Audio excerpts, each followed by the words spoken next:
My congregation that I went to always participated in unassigned territory, and it would be basically the same group of like 10 or 20 people that went every year. And uh, I was in college and I wanted to attend unassigned territory. Now, um, I didn't have a lot of money because I was in school. My mom didn't have a lot of money to give me, but I saved my money and I made sure I put stuff aside so that I could be able to attend. Now, the place that we went to was maybe 5 hours from where we lived. It was Cambria, Pennsylvania. Now, Cambria, Pennsylvania is like just right outside of West Virginia. And West Virginia was actually the first place I got called an N word to my face. So you can imagine the type of territory it is. So if you're not a witness, just a little bit more deep details about unassigned territory. So unassigned territory is basically a place where you would go to preach to that it doesn't have a high population of Jehovah's Witnesses. And usually the area is very rural, so it's a lot of driving and it's not a lot of walking. And you basically have to drive in the cut of somewhere where people have guns and people have dogs, and you got to drive back into their homes. It's not like usually a place where it's a lot of developments at. You have to drive back into their homes to reach people to share your Bible message with them. Another thing is that the branch, if you are in a predominantly black congregation, you are not allowed to go to certain areas. So there were areas on the list that said basically if you were black, you shouldn't go to that area. The congregation shouldn't go there. And honestly, I think Cambria should have been on that list as well because it was just right outside of West Virginia. And like I said, that was the first place I got called an N-word. So anyway, so we picked this place in Pennsylvania and we all wanted somewhere where we could just drive to and it wasn't like a terrible inconvenience where we had to fly or whatever. So I didn't want to drive. I ended up riding with a sister. I don't remember who the sister was off the top of my head. And like, oh no, I do remember.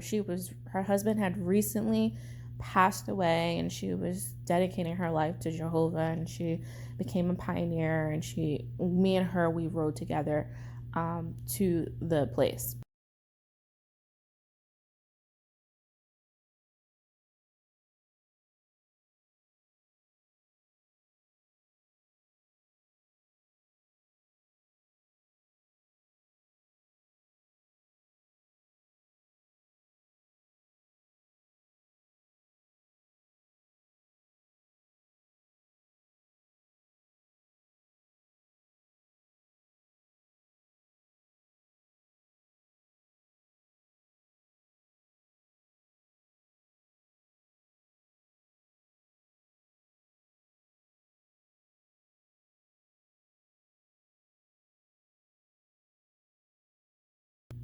Now, I was new to this congregation, and again, this is a congregation that all of my videos about people attacking my character came from this one game hall, this one congregation. So I've only had been there maybe a year or so. And there was one sister there that she was just annoying. Like, she was my age, but she did everything to get attention. She was acting like a child, and she was only a year younger than me. And maybe I was 21 and she was 20. And she just always annoyed me because she was an elder's daughter, and I seen through the BS. Like, I knew that she wasn't perfect, and she wasn't super spiritual sister pioneer. She just wasn't that. She just got special attention because she was a child of an elder. And I remember specifically when I got there, a sister we had a cabin, and a sister made dinner for us. And this young sister, she was lactose intolerant, so she couldn't eat anything that had milk in it. Like, she would get violently sick. And I, in addition, also have severe allergies. I couldn't have any seafood, or peanut butter. And I think it was specifically peanut butter I was talking about. So a sister was like, oh, I bought this stuff because I know, um, I'm going to call her Ashley. Ashley has severe allergies and she's lactose intolerant. So I'm going to, I'm only going to make this. Now she's making something that I'm allergic to. So she said that. And I was like, well, you're aware that I'm allergic to that, what you're making. So you're trying to protect her, but you're actually hurting me. And it was like a forethought. Like, it was like, oh, okay, well, you'll be okay, but she won't because this is my baby girl. And I hated that. And I don't know how to better describe it as like, you know, even if I could have the same ailment as another person or have like the same condition as another person, that my feelings wouldn't matter because I was not a child of the elder. And I don't know how to better describe that. So that was an annoying part, but I ended up staying in a cabin with this sister. And this is me actually trying to be friends with her. As an adult, I realized she wasn't my friend. But, when I was younger, I was trying to, befriend her. So I was by myself. My mother didn't come with me. And we ended up going to the Kingdom Hall. Now, when we get to the Kingdom Hall, there's maybe 40 people in the congregation. And I came from a congregation that was like 120 deep. Like, there was a lot of us in there. And so one of the brothers came up to us and, they just looked at us like they've never seen Black people before. And I remember before we went to the Kingdom Hall, we actually went to the Walmart and we were like such a spectacle. Like, everyone at the Walmart was just staring at us because apparently it was a predominantly white area and everybody just like looked at us. Not like we were going to steal something, just like amazed because here's this two vans full of Black people that just come in Walmart and just going around shopping dressed in suits and skirts and stuff. And so we had to actually go to Walmart because the temperature was like 20 degrees lower because we were in the mountains than what it was in our hometown. And it was still the summertime. So we had to go buy sweaters and appropriate shoes because we had sandals and, thinner skirts.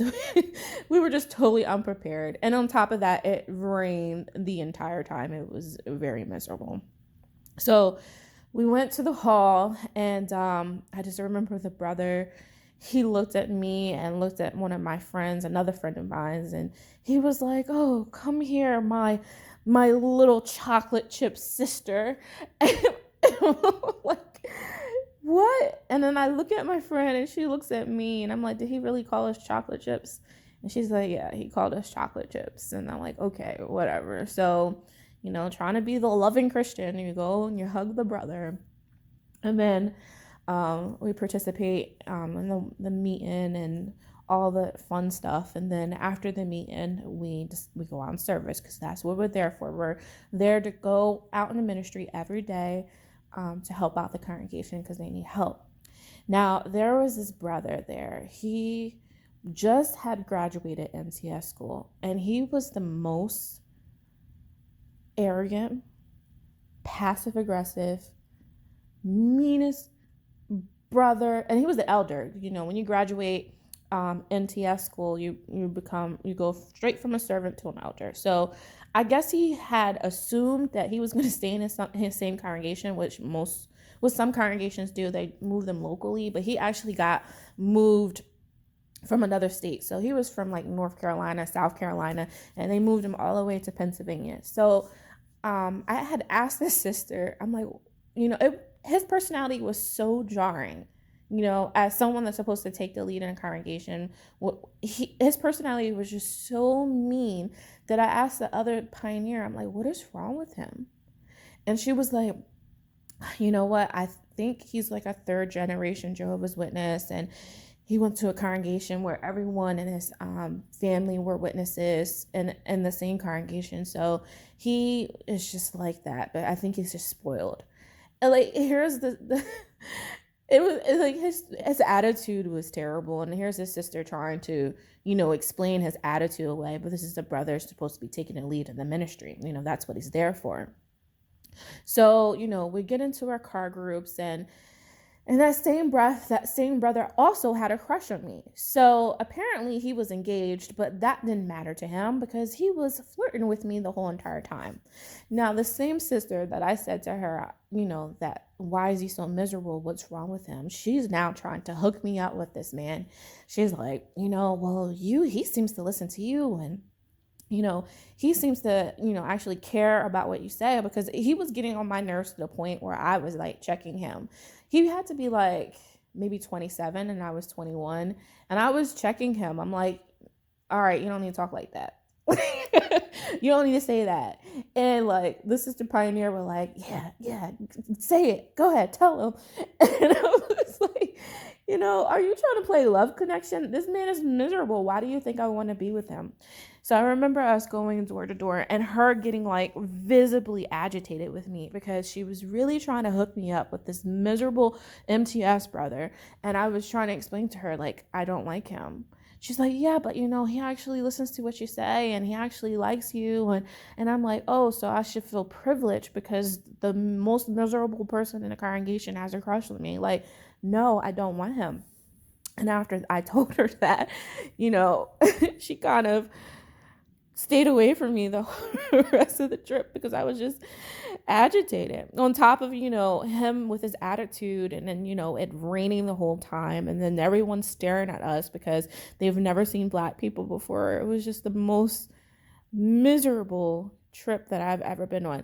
And then finally, at the last day, when the sun comes out, the sun comes out the last day. Now, we were there for 4 or 5 days, and it rained 4 or 5 days. And the day that we was leaving, the sun comes out.